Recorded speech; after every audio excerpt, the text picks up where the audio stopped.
Hi everyone, welcome back to my channel. আজকে আমি class 4-এর English butterfly বই থেকে লেসন 8-এর অ্যাক্টিভিটি 3 ও অ্যাক্টিভিটি 4 পেজ 90 তোমাদের সলভ করে দেখাবো। আশা করছি ভিডিওটি তোমাদের ভালো লাগবে। ভালো লাগলে প্লিজ একটা লাইক, সাবস্ক্রাইব অবশ্যই করে শেয়ার করে দিও।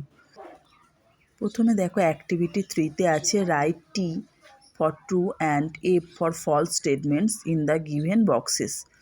তো প্রথমে এ নাম্বারে আছে বিকাশ এন্টার্ড ক্যারিং 1 পার্সেল, এটা ফলস হবে। তারপর বি নাম্বারটা আছে Bikash has become a postal service employee, এটা 2।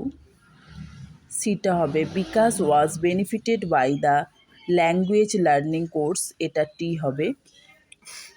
Mother took the parcels from her son, এটা ফলস হবে। তারপর অ্যাক্টিভিটি 4-এ আছে একটা ম্যাচিং।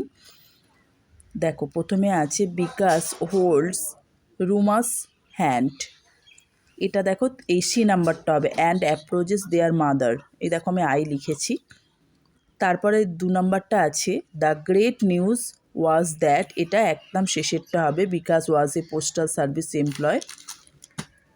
3টে আই যেটা আছে মানে 3 নম্বর যেটা আছে in Bengal a lot of office work, এটা হবে একদম প্রথমটা ইজ ডান ইন ইংলিশ।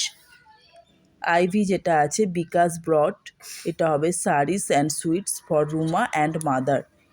তো আজকে আমি আমার ভিডিওটি এখানেই শেষ করলাম।